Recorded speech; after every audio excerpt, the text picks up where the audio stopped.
So hello positive people, welcome to another lecture. तो इस lecture में अपन क्या बात करने वाले हैं? इस लेक्चर में अपन बात करने वाले हैं motion of bodies in contact और लिफ्ट में जो अपेरेंट वेट होता है उसके बारे में और उसके क्वेश्चंस के बारे में। ये है अपने न्यूटन्स लॉ ऑफ मोशन का 5वां लेक्चर। तो चलो यार शुरू करते हैं अपना ये लेक्चर। तो सबसे पहले बात करते हैं motion of bodies in contact. ठीक है, जब दो बॉडीज कांटेक्ट में होते हैं और वो मूव कर रहे होते हैं तब क्या होता है कि कंडीशंस बनते हैं। मान लेते हैं एक ब्लॉक है M1 और एक ब्लॉक सेम इसके साथ बड़ा वाला कनेक्टेड है M2। ठीक है, अब मान लेते हैं कि इधर की तरफ फोर्स लग रहा है F। ठीक है, और ये मूव किया इधर की तरफ तो ये एक्सेलरेट करना चालू कर दिया A एक्सेलरेशन से। हाँ ठीक है, ये एक्सेलरेशन की तरफ इधर की तरफ मूव करना चालू कर दिया। अब अपन जब डीप एनालिसिस करेंगे, अब मैं बोलूँ कि इसमें नॉर्मल फोर्सेस क्या लग रहा है इन दोनों के बीच, ये ज़मीन से नहीं, ज़मीन से तो इस पे N1 लग रहा है, इस पे N2 लग रहा है। ठीक है, लेकिन मैं पूछूँ ये M1 और M2 के बीच में नॉर्मल फोर्स क्या लग रहा है तो तुम लोग क्या बोलोगे कि यार कैसे निकाला जाए, चलो इसका फ्री बॉडी डायग्राम बनाते हैं। हाँ तो चलो फ्री बॉडी डायग्राम बनाते हैं। तो सबसे पहले अपन M1 का फ्री बॉडी डायग्राम बनाते हैं। Free body diagram of M1 का फ्री बॉडी डायग्राम। ठीक है, तो ये M1 है, ऐसा करके नीचे जो है इसके M1G लग रहा है। हाँ ठीक है, अगर नीचे सरफेस है तो ऊपर की तरफ एक नॉर्मल फोर्स लग रहा है N1। ठीक है, अब जो है M2 के बदौलत इसकी तरफ भी एक नॉर्मल फोर्स लग रहा है जो कि N है, और इधर की तरफ एक फोर्स लग रहा है F, और इधर की तरफ एक एक्सेलरेशन लग रहा है A। ये जो है जितनी भी सारी चीज़ें हैं वो इस मास पे लग रही है और इसको फ्री बॉडी डायग्राम बोलते हैं, किसका? M1 का। ठीक है, अब फ्री बॉडी डायग्राम M2 का बना देते हैं। Free body diagram of M2। तो ये M2 है, ऊपर जो है नॉर्मल फोर्स लग रहा है N2। ठीक है, इधर की तरफ नॉर्मल फोर्स N लग रहा है, किसके बदौलत? M1 के बदौलत, क्योंकि दोनों चिपके हैं। तो M2 इस पे नॉर्मल फोर्स लगाएगा N, M1 इस पे नॉर्मल फोर्स लगाएगा N। ठीक है, इसका नेट एक्सेलरेशन इधर की तरफ हो रहा है। ठीक है, और नीचे जो लग रहा है वो M2G लग रहा है, M2G। ठीक है, ये जो है फ्री बॉडी डायग्राम हो गया M2 का। तो M1 के फ्री बॉडी डायग्राम से मेरे को क्या पता चल रहा है कि force is equals to normal force minus MA। दिख रहा है क्या? हाँ, क्योंकि फोर्स इधर जा रहा है, नॉर्मल फोर्स इधर जा रहा है, और नॉर्मल फोर्स में मैं MA माइनस करूँ तो क्या मेरे को ये वाला फोर्स मिल जाएगा? हाँ ठीक है, समझ गए? हाँ समझ गए। तो एक सेकेंड, हाँ नहीं उल्टा लिख दिया क्या मैं? एक सेकेंड, शायद मैं उल्टा लिख दिया हूँ। कपड़ा कहाँ गया?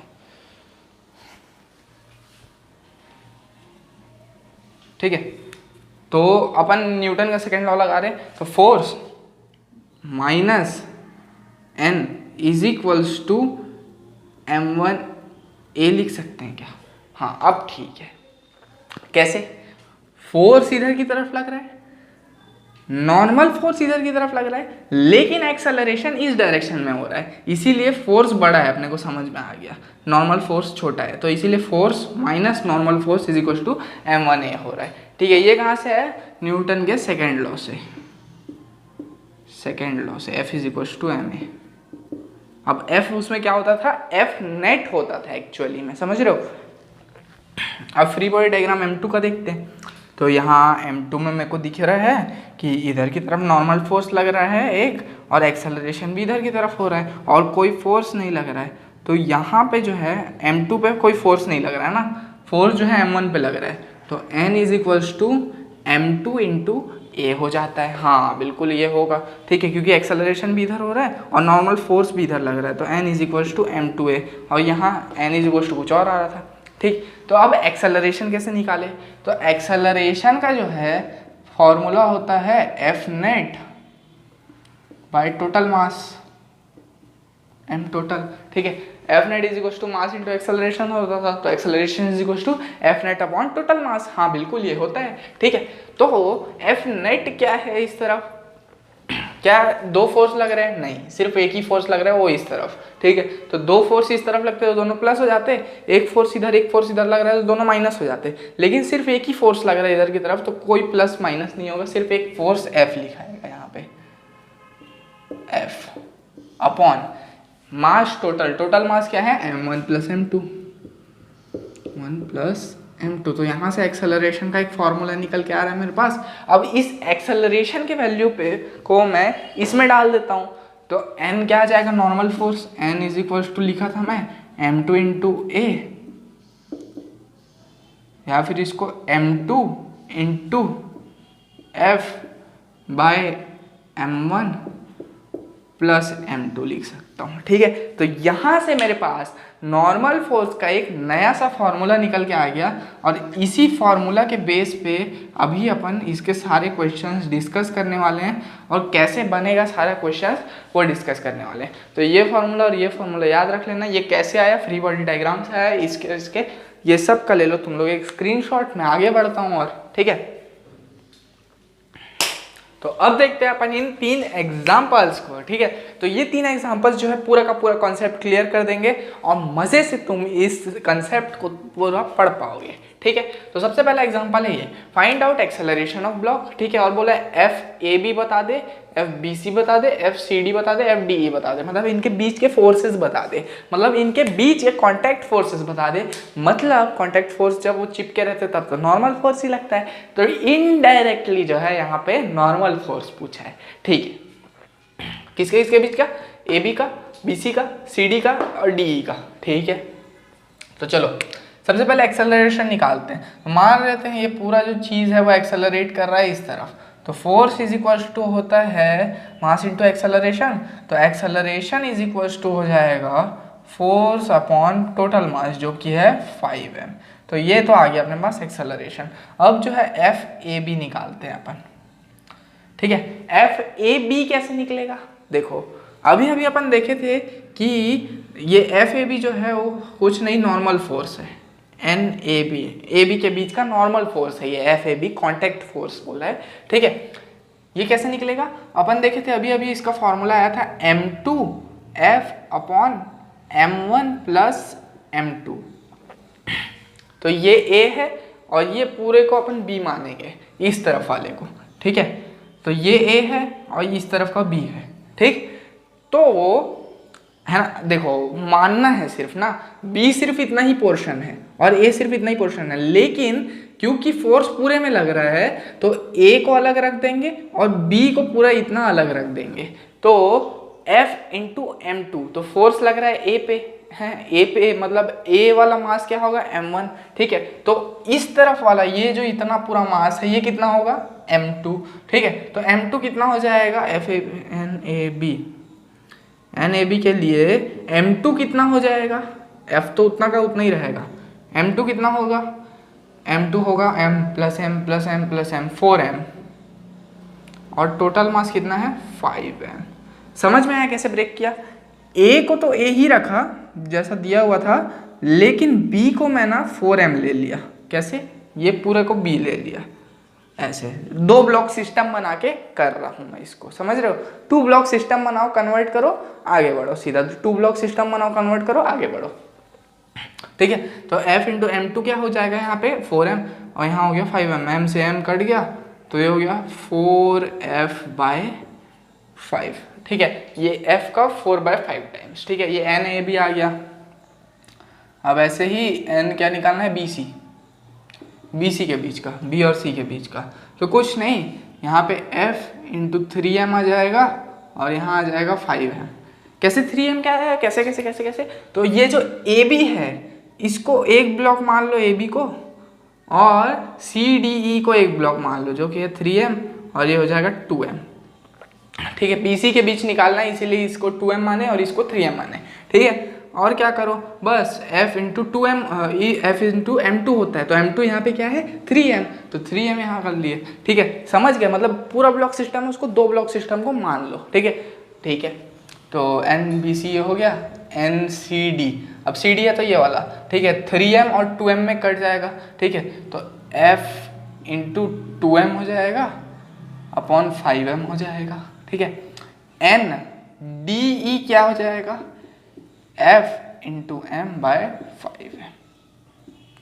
लो ये सारे नॉर्मल फोर्सेस निकल आए इतनी आसानी से, कहाँ झंझट पालोगे वो सब करने का। ये लो ऐसे, ठीक है, ऐसे करके निकालना था। ये फर्स्ट हो गया। अब ये वाला देखते हैं, ये भी थोड़ा ठीक ठाक टाइप का ही क्वेश्चन है, मतलब लेवल वाला है, ठीक। सर्दी हो गई है यार, ठीक है। तो ऐसे कोई m मास के हैं, सारे के सारे ब्लॉक्स n ठोक दिए हुए हैं, उसमें बोला है 3 और 4 के बीच में जो नॉर्मल फोर्स है वो 2 टाइम्स होगा 7 और 8 के नॉर्मल फोर्स के, ठीक है। अब इसमें एक्सेलरेशन और नॉर्मल फोर्स निकालने बोला है, ठीक है। तो एक्सेलरेशन क्या हो जाएगा, और इधर से f फोर्स लग रहा है, एक्सेलरेशन क्या हो जाएगा, f बाय टोटल मास जो कि है n ठोक मास, ये एक्सेलरेशन हो गया। अब नॉर्मल फोर्स निकालते हैं अपन, ठीक है। तो नॉर्मल फोर्स जो है सबके बीच में सेम रहेगा क्या, हाँ, तो कैसे निकलेगा, तो f ऑफ 3 4, f ऑफ 3 4 कैसे निकलेगा, तो मान लेते हैं ये तीसरा ब्लॉक, ठीक है,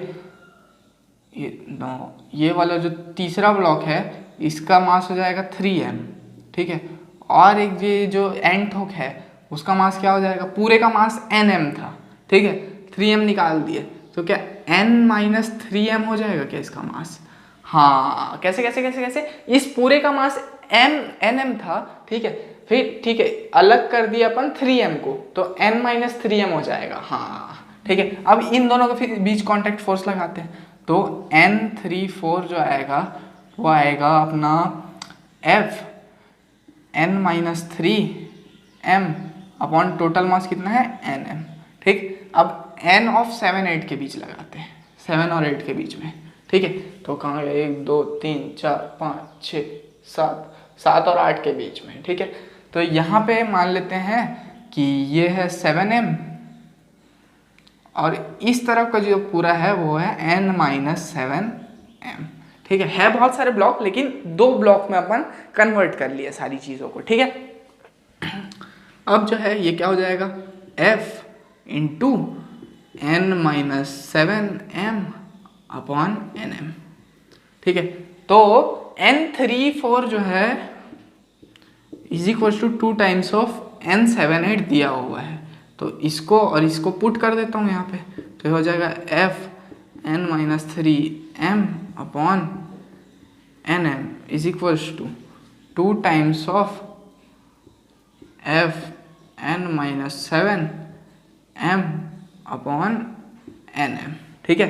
तो m गया, n गया, f गया, इधर का ऊपर का m गया, तो यहाँ बचा n minus 3 is equal to 2n minus 14, ठीक है। तो n कितना हो जाएगा, n ये n को इधर ला लेंगे और ये 14 को इधर ला लेंगे, तो 14 माइनस 3 कितना हो जाएगा 11, तो ये जो है 11 न्यूटन हो जाएगा नॉर्मल फोर्स। ऐसे करके अपने को निकालना था, कि होप ये क्वेश्चन समझ में आया होगा कि कैसे किया अपन, ठीक है। अब ये तीसरा वाला क्वेश्चन करते हैं, ये और क्लियर कर देगा।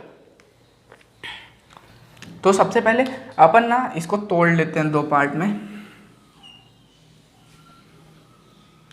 तोड़ लेते हैं का मतलब क्या है, पहले ये वाले का फ्री बॉडी डायग्राम बनाते हैं, ए वाले का, फिर बी वाले का फ्री बॉडी डायग्राम बनाएंगे।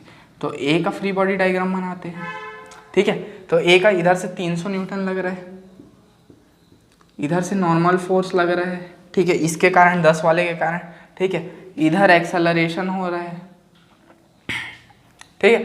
तो क्या लिख सकता हूँ मैं, 300 minus n is equal to m into A, और मास दिया है 20, तो 20 से लिख सकता हूँ, ठीक है, 20 a, ठीक। अब बी वाले का फ्री बॉडी डायग्राम देखते हैं, ठीक। तो इधर से जो है नॉर्मल फोर्स लग रहा है ए वाले के कारण से, ठीक, इधर से जो है 120 लग रहा है, और ये जो है इधर की तरफ एक्सेलरेशन हो रहा है, हाँ ठीक है। तो इसमें क्या हो जाएगा, n minus 120 is equals to 10 है, ठीक है। अब जो है नॉर्मल फोर्स यहाँ से निकल जाएगा, क्या निकाल लूँ क्या, नहीं यार नॉर्मल फोर्स तो खत्म हो जाएगा, यहाँ से एक्सेलरेशन निकल जाएगा, ठीक है। तो यहाँ से जो है मेरा जो है यहाँ पे वो रिकॉर्डिंग ऑफ हो गया था, ठीक है, माफ़ करना। तो इसको अपन इक्वेशन 1 देते हैं, इसको अपन 2 देते हैं, पूरा पढ़ा दिया था वहाँ तक, फिर से मिटाना पड़ा मेरे को, ठीक है। तो 1 और 2 का ऐड कर देंगे, तो इसको और इसको ऐड करेंगे तो 300 minus n is equal to 20 है, n minus 120 is equal to 10 है। तो दोनों को ऐड करें तो n इधर माइनस n इधर प्लस n कट जाएगा, और इधर माइनस 120 इधर 300, तो इधर बचेगा 180 इज इक्वल्स टू बचेगा 10 प्लस 20 30 है, 30 तो ए हो जाएगा 6 मीटर पर सेकेंड स्क्वायर। तो एक्सेलरेशन तो आ गया, अब नॉर्मल फोर्स निकालते हैं। तो क्या है, एक्सेलरेशन आ गया, यहाँ 6 डाल दो और क्या, तो 10 into 6 60 plus 120 n minus 120 is equals to 60, तो n इज इक्वल्स टू 180। ए लो सिंपल नॉर्मल फोर्स भी आ गया, ठीक है। होप कि ये तीनों क्वेश्चंस जो है क्लियर हो गए होंगे। अब अपन आगे बढ़ते हैं, ठीक है। अब बात करते हैं अपन यार इन 3 क्वेश्चंस के बारे में। एक सेकंड यार, आंखें गड़ रही है मेरी इधर लाइटिंग कंडीशन बहुत हाई रहता है ना। तो चलो अब स्टार्ट करते हैं।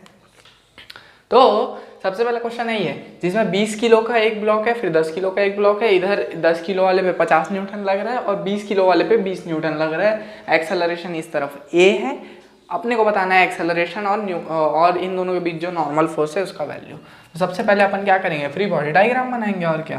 तो पहले 20 वाले का बनाता हूँ, तो इधर की तरफ लग रहा है नॉर्मल, इधर की तरफ लग रहा है 200, ठीक है, इधर चल रहा है एक्सेलरेशन। तो क्या लिख सकता हूँ मैं, 200 minus normal is equals to 20a। हाँ, अब दूसरा 10 वाले का बनाता हूँ फ्री बॉडी डायग्राम। तो इधर लग रहा है 50, इधर लग रहा है नॉर्मल, इधर लग रहा है एक्सेलरेशन। तो 50 plus normal is equals to 10a। दोनों को ऐडअप कर दूंगा, 10a यार ये तो 100 लिखा गया, 10a दोनों को ऐडअप कर दूंगा तो क्या आ जाएगा, 250 इज इक्वल्स टू 30a, ठीक है। तो ये क्या आ जाएगा, 25/3। ये तो एक्सेलरेशन आ गया। अब n कैसे निकालेंगे, तो यहाँ पे जो है 25/3 डाल दो और क्या, या फिर यहाँ डाल दो। तो 50 plus n is equals to 10 into 25/3, ठीक है। तो ये आ जाएगा, 3 को इधर ले आते हैं तो 150 plus 3n is equals to 250। तो 150 यहाँ आ जाएगा, तो 3n इज इक्वल्स टू 100। तो n इज इक्वल्स टू 100/3। लो इतना आसान सा क्वेश्चन था, ठीक है, ये हो गया। अब बात करते हैं इस क्वेश्चन की, ठीक है। इसमें आप कैसे करेंगे, तो शायद तुम लोग को पता हो भी सकता है और शायद तुम लोग को पता नहीं भी हो सकता है। क्या चीज़, कि अगर कोई भी बॉडी मान लेते हैं ऐसे करके, कोई 30 डिग्री पे इंक्लाइंड सरफेस है और कोई बॉडी जो है जिसका मास m है वो ऐसे रखा है, तो उसको जो है इस तरफ एक फोर्स लगता है जो कि कहलाता है mg sin 30 डिग्री। 30 क्यों, क्योंकि यहाँ 30 है। अब ये कैसे लगता है, रुको पूरा समझा देता हूँ कि ये कैसे लगता है, ठीक है। अगर तुम लोग को आता है तो 2-3 मिनट आगे स्किप कर सकते हो, जिनको नहीं आता उनको यहाँ पे बता देता हूँ मैं कैसे लगता है, ठीक है। ऐसे बड़ा सा मान लो इंक्लाइंड स्पेस है, यहाँ m है, ठीक है, ये 30 डिग्री है। अब जो है mg जो है वो नीचे लगता है, हाँ बिल्कुल mg नीचे लगता है ऐसे करके, और यहाँ ऐसे करके नीचे mg लगता है, ठीक है। ये 30 हो गया, ये 90 डिग्री, ये जो है 60 डिग्री हो जाएगा। क्यों 60 होगा, क्योंकि तीनों का सम 180 होना चाहिए, हाँ ठीक है। तो मैं यहाँ से अगर ये वाला कंपोनेंट लूँ, ठीक है, तो ये एंगल कितना होगा बता सकते हो क्या? तुम लोग बोलोगे 90 होगा क्या? नहीं 90 नहीं होगा। देखो ये वाला जो एंगल है, ये ए पे जो एंगल है, या फिर इसको यहाँ ना बना के तुम लोग कंफ्यूज हो जाओगे, ऐसे ये इसको यहाँ ना बना के मान लो कि मैं इसका एक पैरेलल कंपोनेंट ले लेता हूँ इसी का इस तरफ, ठीक है। तो इस ये mg का इस तरफ वाला कंपोनेंट वो उसका एंगल कितना होगा? तुम लोग बोलोगे यार ये वाला ये इस प्लेन से जो है 90 डिग्री बना रहा है, हाँ बना रहा है। ये 60 डिग्री है, हाँ 60 डिग्री है। तो क्या ये 30 डिग्री होगा क्या? हाँ, तो mg इधर है और 30 डिग्री से उसका परपेंडिकुलर इस तरफ वाला कंपोनेंट है। तो क्या इसको मैं mg sin 30 बोल सकता हूँ क्या? नहीं साइन नहीं, कॉस, सॉरी cos 30 बोल सकता हूँ क्या? कैसे कैसे कैसे कैसे कैसे?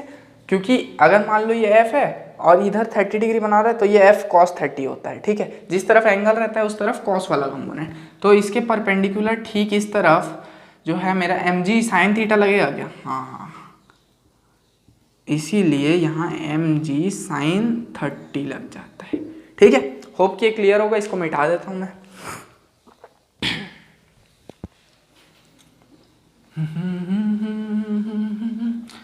ये क्लियर हो गया होगा मेरे को लग रहा है। अब अपन मुद्दे पे आते हैं, ठीक है। तो अपना कुछ ऐसा क्वेश्चन दिया हुआ है, उसमें बोला find acceleration on normal force, ठीक।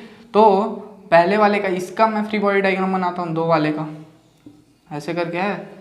नीचे जो लग रहा है वो 2g sin 37 लग रहा है, इधर से एक नॉर्मल फोर्स लग रहा है और, ठीक है। अब ये दो वाले का है, ये तीन वाले का बना देता हूँ। तो इधर से एक नॉर्मल फोर्स लग रहा है और इधर से नीचे की तरफ लग रहा है 3g sin 37 और इधर एक्सेलरेशन है और इधर इसका भी एक्सेलरेशन है, ठीक है। तो कैसे होगा? n प्लस पहले वाले के लिए n plus 2g sin 37 is equals to 2a, हाँ ठीक है, ma की जगह 2a और क्या, क्योंकि 2 है मास। अब सेकेंड वाले के लिए 3g sin 37 माइनस n। अब ऐसा क्यों लिए?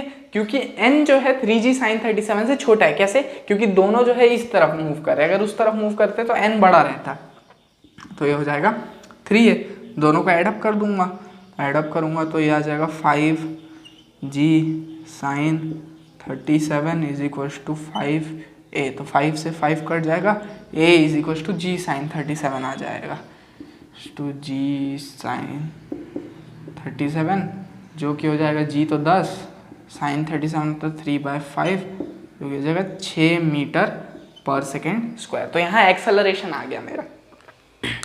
अब क्या निकालना है? नॉर्मल। तो नॉर्मल निकालता हूँ, तो n इज इक्वल्स टू 3, ये वाला डालते हैं, इस पे अपन n निकालते हैं, तो ये हो जाएगा 2a मतलब 2 इंटू 6 माइनस 2g मतलब 2 इंटू 10 इंटू 3/5, 5 2 इंटू 2 6 इंटू 2 12 हैं, ये तो 0 आ जा रहा है यहाँ पे। यहाँ से नॉर्मल फोर्स 0 आ रहा है, एक सेकेंड, हाँ इसमें भी डाल के देख लेते हैं एक बार।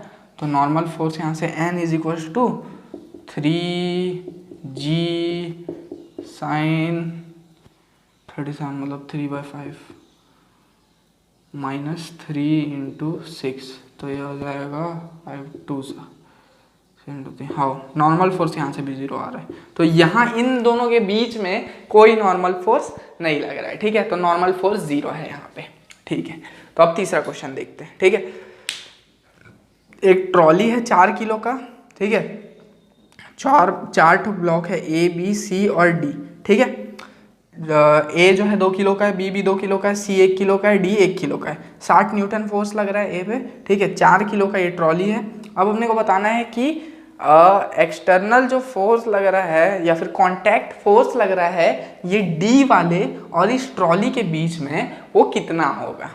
ND कार्ड बोला है, मतलब ND कार्ड, इस ट्रॉली और D के बीच में कितना नॉर्मल फोर्स लग रहा है।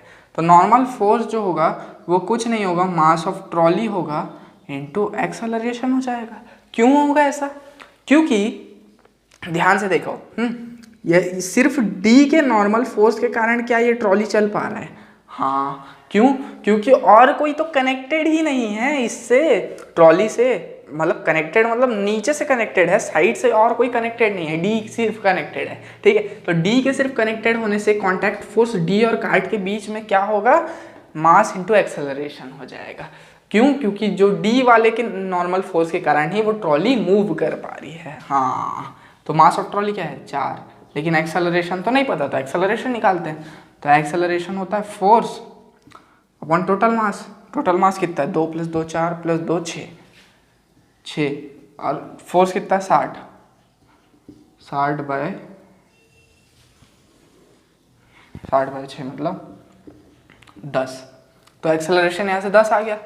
तो एन डी कार्ट इज क्या आ जाएगा, 4 × 10 जो कि आ जाएगा 40 न्यूटन। ठीक है, एन डी कार्ट कितना आ जाएगा, 40। यहाँ पे लिख देता हूँ, N D cart 40 newton. Hope कि ये समझ में आया होगा, इसका ले लो स्क्रीनशॉट। अब अपन चालू करने वाले हैं apparent weight of body in a lift. ठीक है, इसमें 5 केसेस बनते हैं। मतलब लिफ्ट में जब अपन ऊपर नीचे चढ़ते हैं तो अपने को लगता है कि यार हाँ मैं हल्का हो रहा हूँ या तो भारी हो रहा हूँ, कभी हल्का हो जाता हूँ कभी भारी हो जाता हूँ, मेरे को लगता तो ऐसा ही है। तो मैं एक काम किया एक दिन कि मैं जो हूँ वो वेट वाला जो मशीन नहीं रहता है, वेट नापने वाला, उसको लेके गया मैं लिफ्ट में। अब उसके ऊपर चढ़ गया, ठीक है, 50 किलो था। अब ऊपर जा रहा है वेट, ठीक है, ऊपर जा रहा है तो क्या हुआ, मैं भारी लगने लगा, मैं 60 किलो का हो गया। ठीक है, अब नीचे जा रहा है वेट, क्या होने लगा, मैं 40 किलो का हो गया। अरे भाई साहब ये क्या हो रहा है। तो ये जो है फिजिक्स का जादू बोल सकते हो इसे, या फिर तगड़ा सा कॉन्सेप्ट। तो उसी कॉन्सेप्ट को मैं तुमको समझाने वाला हूँ। ठीक है, तो इसके टोटल होते हैं 5 केसेस। ठीक है, तो सबसे पहला केस देखते हैं। तो व्हेन एक सेकंड इससे लिखते हैं, when lift is lift is at rest. पहला केस रेस्ट का होता है, एक्सेलरेशन का नहीं। When lift is at rest और uniformly moving, when lift is at rest और यूनिफॉर्मली मूविंग, मतलब कोई एक्सेलरेशन नहीं है, चुपचाप यूनिफॉर्मली मूव कर रहा है या फिर रेस्ट पे, उस समय में जो है बॉडी जो है जो अंदर लिफ्ट के रहेगी, जो भी बॉडी है वो कोई चेंज महसूस नहीं करेगी। ठीक है, क्यों? क्योंकि एक्सेलरेशन तो 0 है। मान लेते हैं लिफ्ट ऊपर की तरफ जा रहा है लेकिन एक्सेलरेशन तो 0 है। ठीक है, तो चुपचाप नीचे mg वेट लग रहा है, ऊपर वेट = mg, तो चुपचाप वेट जो है mg हो जाता है। ठीक, जब यूनिफॉर्मली मूव करता है या फिर रेस्ट पे रहता है। ये अपना कौन सा केस नंबर फर्स्ट। अब केस नंबर सेकंड देखते हैं।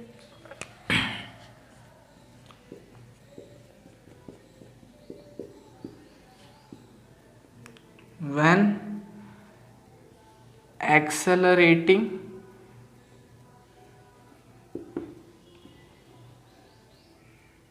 upwards, ठीक है, ऊपर की तरफ एक्सेलरेट किया जा रहा है अब। ठीक, तो क्या होता है, ये मान लेते हैं लिफ्ट, इसमें कोई बंदा बैठा है, ऐसे करके ऊपर की तरफ एक्सेलरेट कर रहा है, मतलब ए एक्सेलरेशन, नीचे लग रहा है mg। ठीक है, और क्योंकि ये खड़ा है तो इस पे लग रहा है ऊपर नॉर्मल फोर्स। ठीक है, ये टोटल कहानी है। अब जो है यहाँ पे W एपरेंट, तो ये क्या हो जाएगा, N - mg = ma हो जाएगा क्या? हाँ होगा बिल्कुल। तो N क्या हो जाएगा, m times of a + g हो जाएगा क्या? हाँ, ये जो नॉर्मल फोर्स है यही जो है एपरेंट वेट की तरह काम करता है। तो अपन बोल सकते हैं ये W एपरेंट ही है = ma + g। मतलब कोई लिफ्ट अगर ऊपर जा रहा है तो मैं भारी हो जाऊंगा, अच्छा, तो लिफ्ट ऊपर जा रहा है एक्सेलरेट करते हुए ना, यूनिफॉर्मली जाएगा तो मैं भारी नहीं होऊंगा, एक्सेलरेट करते हुए ऊपर जाएगा तो मैं भारी हो जाऊंगा। कैसे? क्योंकि नॉर्मल वेट होता है mg, लेकिन एक्सेलरेट कर रहा है तो mg प्लस a हो जाता है। ठीक है, तो ऊपर जा रहा है तो मैं भारी हो जाऊंगा। केस नंबर 3,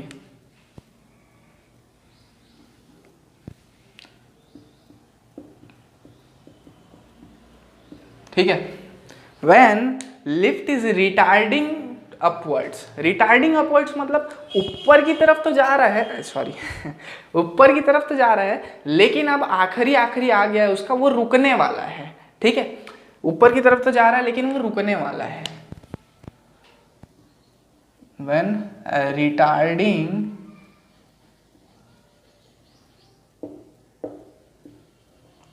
अपवर्ड्स, ठीक है, तो ऐसे करके जा रहा है, ऊपर जा रहा है, लेकिन उसका एक्सेलरेशन नेगेटिव लेंगे। क्यों? क्योंकि अब वो ऊपर जाते जाते अब रुकने वाला है किसी सर्टेन फ्लोर पे। ठीक है, और ये बॉडी है, नीचे इसके mg लग रहा है, इधर नॉर्मल फोर्स लग रहा है, तो क्या हो जाएगा, n minus M G is equals to minus of M A. Minus क्यों लिया? क्योंकि एक्सेलरेशन नेगेटिव में है रिटार्डेशन में, तो n इज इक्वल्स टू हो जाएगा m इंटू जी माइनस ए। मतलब क्या, जो एपेरेंट वेट है वो नॉर्मल वेट से कम हो जाएगा जब रिटार्डेशन का कंडीशन आएगा। W रियल क्या होता है, mg। क्यों क्यों क्यों क्यों क्यों मतलब क्या, मतलब अगर ऊपर जा रहा है एक्सेलरेट करते हुए तो मेरा वेट बढ़ जाएगा, लेकिन वहीं फिर से रुकने वाला होगा तो फिर से मेरा वेट कम हो जाएगा। हाँ, ये तो जाहिर सी बात है, नेचुरल चीज़ है, लेकिन ये फिजिक्स के टर्म्स में प्रूफ किया हूँ मैं। ठीक है, अब case number 3,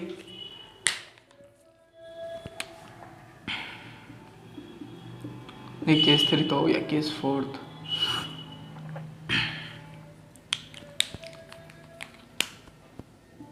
When lift is accelerating downwards,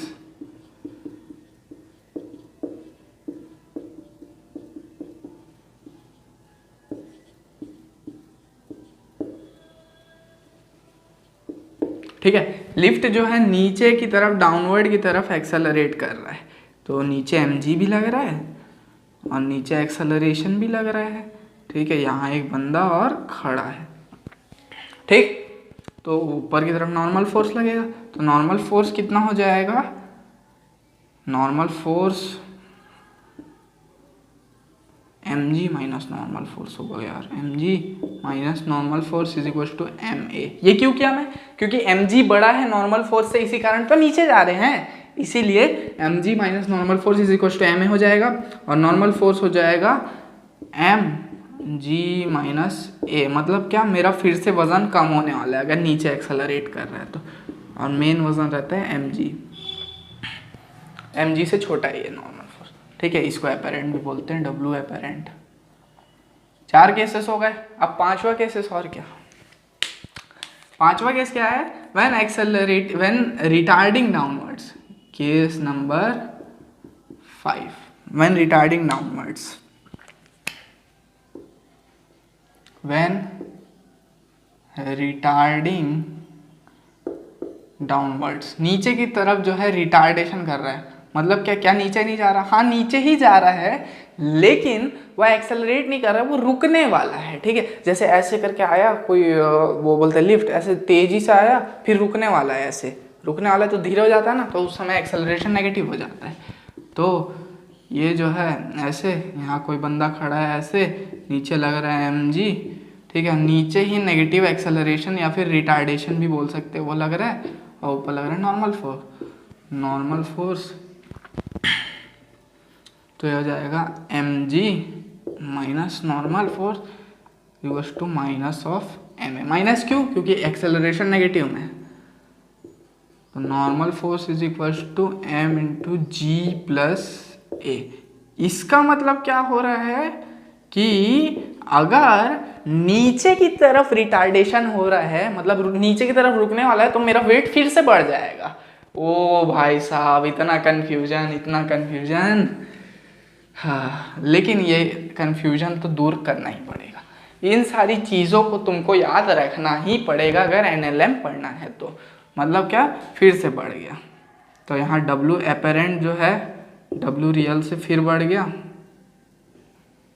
ठीक है, यहाँ क्या हुआ था, कम हो गया था, W रियल फिर बढ़ा था W एपेरेंट से, फिर से यहाँ कम हुआ था ना, हाँ यहाँ भी कम हुआ था,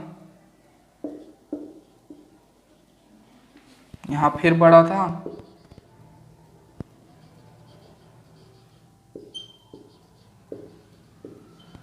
और यहाँ क्या हुआ था, यहाँ तो W एपेरेंट और W एम जी इक्वल था। ठीक है, होप कि ये पांचों कैसे समझ में आएंगे, इसका तुम लोग ले लो स्क्रीनशॉट। अब आगे इनका क्वेश्चन देखते हैं। तो अब बात करते हैं अपन इस क्वेश्चन की। ठीक है, ये क्वेश्चन क्या बोलता है, a block of mass 1 kg is kept on A titled floor of A lift. Lift में एक टाइटल्ड फ्लोर रख दिया ऐसे टाइप का, उसमें 1 किलो का एक मास रख दिए। ठीक है, मूविंग डाउन विथ 3 मीटर पर सेकेंड स्क्वायर। ये जो लिफ्ट है वो 3 मीटर पर सेकेंड स्क्वायर एक्सेलरेशन से नीचे जा रहा है। ठीक है, और क्या बोला है, if the block is released from rest what will be the time taken by block to reach bottom. अगर यहाँ से रेस्ट पे छोड़े हैं तो यहाँ पे पहुँचने के लिए कितना टाइम लगेगा उसको ये बताना है। ठीक है, थोड़ा कॉन्सेप्ट वाला क्वेश्चन है। तो सबसे पहले इस ब्लॉक का फ्री बॉडी डायग्राम बना के देखते हैं अपन। ठीक है, ठीक है, तो ऐसा टाइप का कुछ दिया है, यहाँ दिया है ब्लॉक। ठीक है, हाँ ठीक है, अब जो है इसके यहाँ से जो है mg लगेगा नीचे की तरफ। हाँ ठीक है, और क्योंकि नीचे एक्सेलरेट हो रहा है कोई चीज़, नीचे एक्सेलरेट हो रहा है तो इस पे एक्सेलरेशन किस तरफ लगेगा, सोचो, चलो बताओ किस तरफ लगेगा। तुम लोग बोलोगे नीचे, नहीं। अगर मान लो कि कोई भी लिफ्ट एक्सेलरेट हो रहा है नीचे की तरफ और तुम उस लिफ्ट में खड़े हो, तो और कोई अगर पूछे कि एक्सेलरेशन जो है तुम पे किस तरफ लग रहा है, नीचे की ऊपर, तो उसको बोल देना ऊपर।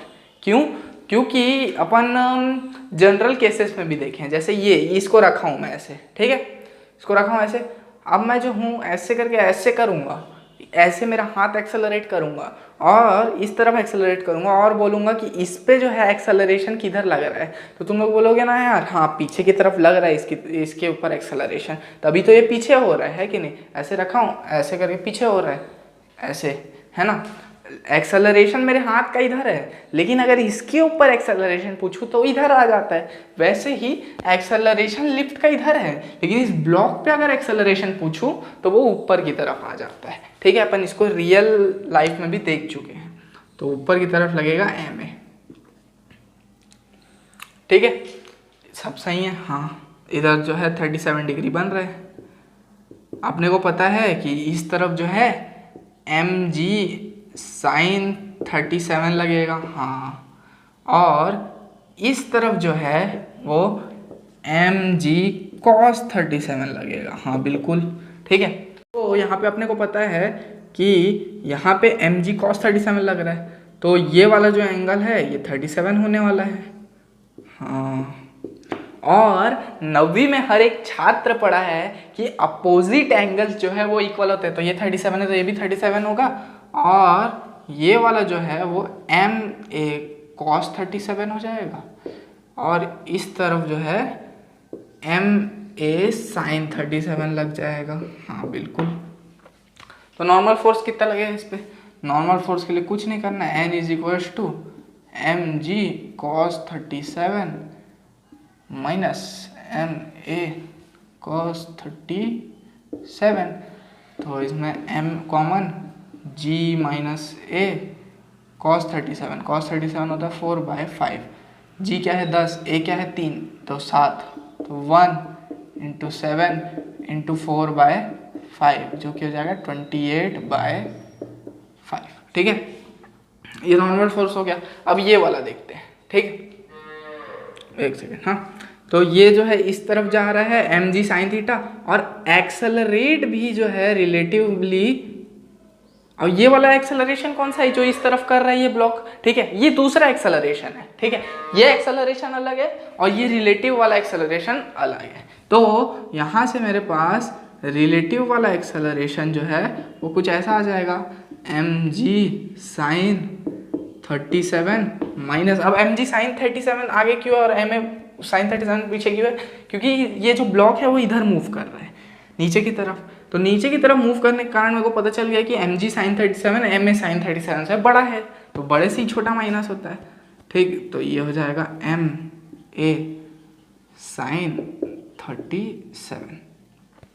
फिर से भाई m निकालो कॉमन, g माइनस ए और साइन 37 होता है 3/5 is equal to M A relative, तो m से m गया तो a रिलेटिव क्या आया 7 इंटू 3 21/5 आया a रिलेटिव। अब तुम लोग बोलोगे यार यहाँ तो टाइम वाइम पता करने बोल रहा है, ये a रिलेटिव क्यों निकाला, अभी दिखाता हूँ क्यों निकाला।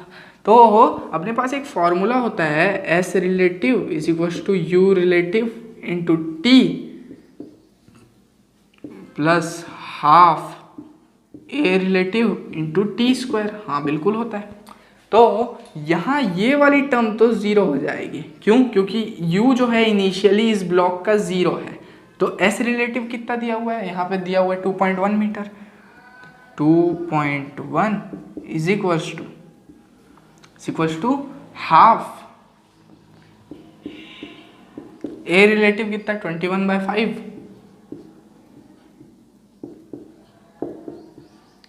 टी स्क्वायर, ठीक है, ये से ये कट जाएगा, ये 1 टाइम्स, ये मेरे ख्याल से 10 टाइम्स, ठीक है, और ये 2 5 से भी कट जाएगा 1, तो यहाँ पे टी स्क्वायर मेरे पास आएगा 1, तो √1 भी 1 होता है, तो टाइम जो है 1 सेकेंड आ जाएगा। मतलब क्या, 1 सेकेंड लगेगा इस ब्लॉक को यहाँ से यहाँ पहुँचने में, ठीक है। होप ये क्वेश्चन जो है क्लियर हो गया होगा कि मैंने कैसे बनाया है इसको, ठीक है, इसका ले लो स्क्रीनशॉट, अब आगे के देखते हैं। तो अब देखते हैं अपन ये वाला क्वेश्चन, ठीक है, ये वाला क्वेश्चन क्या बोलता है, ये वाला क्वेश्चन बोलता है कि a lift is going up, एक लिफ्ट ऊपर की तरफ जा रहा है, the total mass of lift and passenger is 1500 kilo, the variation in speed of lift is given by graph, VT graph दिया हुआ है, ठीक है, what will be the tension in the rope pulling the rope at time t is equal to 1 second, 6 second, 11 second, 3 time intervals दिए हुए हैं और तीनों में टेंशन पूछा हुआ है, ठीक है। What will be the average velocity and average acceleration of entire motion? Average velocity और average acceleration भी पूछा है मोशन का, तो चलो सॉल्व करते हैं। तो सबसे पहले तो अपन ना एक्सेलरेशन निकाल लेते हैं कब कब क्या क्या हुआ है। तो पहले 0 सेकेंड से 2 सेकेंड तक कर देते हैं, क्योंकि 0 से 2 में कुछ तो वेरिएशन हुआ है। तो एक्सेलरेशन क्या होता है, change in velocity by change in time, ठीक है। तो चेंज इन वेलोसिटी क्या है, 0 से 3.6 हुआ है, ठीक है, तो क्या बोल सकते हैं इसको 3.6 बोल सकते हैं, final minus initial on 2 second, तो इसको बोल सकते हैं 1.8 मीटर पर सेकेंड स्क्वायर है। कब एक्सेलरेशन, 0 से 2 सेकेंड के बीच में। अब देखते हैं 2 सेकेंड से 10 सेकेंड के बीच में। तो यहाँ पे जो है एक्सेलरेशन जो है 0 है, क्यों, क्योंकि वेलोसिटी चेंज नहीं हुआ है, ठीक है। अब देखते हैं 10 सेकेंड से 12 सेकेंड के बीच में, ठीक है। ये यहाँ क्या हो रहा है, यहाँ एक्सेलरेशन नेगेटिव में आ गया है, लेकिन कितना वो देख लेते हैं। तो acceleration change in velocity, change in velocity क्या है, पहले 3.6, फाइनल में 0 है, 0 फाइनल में माइनस 3.6 अपॉन 2, तो ये हो जाएगा माइनस ऑफ 1.8, मतलब एक्सेलरेशन नेगेटिव आ रहा है 10 से 12वें सेकेंड पे, ठीक है।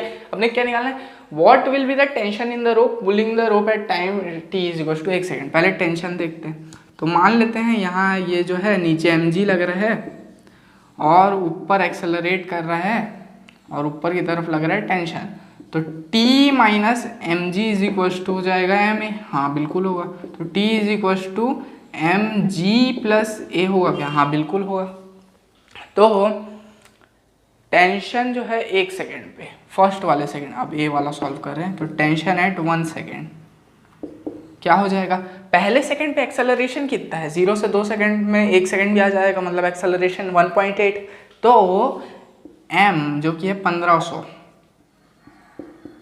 1500 इंटू जी क्या है 10 प्लस 1.8, इतना टेंशन जो है 1 सेकंड पे रहेगा। अब क्या है टेंशन एट 6 सेकंड, 6 सेकंड पे देख लेते हैं हम। तो छठवें सेकंड कहाँ से आएगा, 2 से 10 सेकंड के बीच में आएगा, वहाँ तो एक्सेलरेशन 0 है, तो यहाँ एक्सेलरेशन 0 डाल देंगे, तो मतलब सिर्फ mg मतलब 15,000। ठीक है, अब टेंशन एट कितना बोले 11 सेकंड, यहाँ पे एक्सेलरेशन -1.8 है, 10 से 12 के बीच में। ठीक है, तो क्या हो जाएगा 1500 इंटू 10 - 1.8।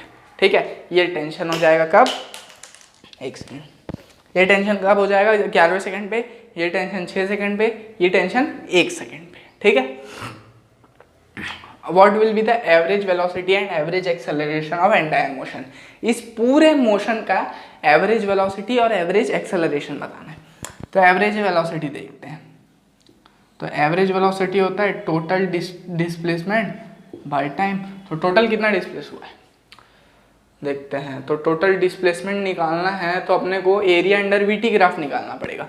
वीटी ग्राफ का एरिया जो है वो डिस्प्लेसमेंट होता है, तो इसका एरिया कितना दिख रहा है, हाफ इंटू बेस मतलब 2 इंटू हाइट 3.6 मतलब 3.6। तो S is equals to area of VT graph, तो ये हो जाएगा half into 2 into 3.6 plus rectangle है तो ये 2 से 10 8 इंटू 3.6 प्लस फिर से हाफ फिर से 3.6 प्लस 3.6 प्लस 8 इंटू 3.6, तो मतलब ये हो जाएगा 36 मीटर।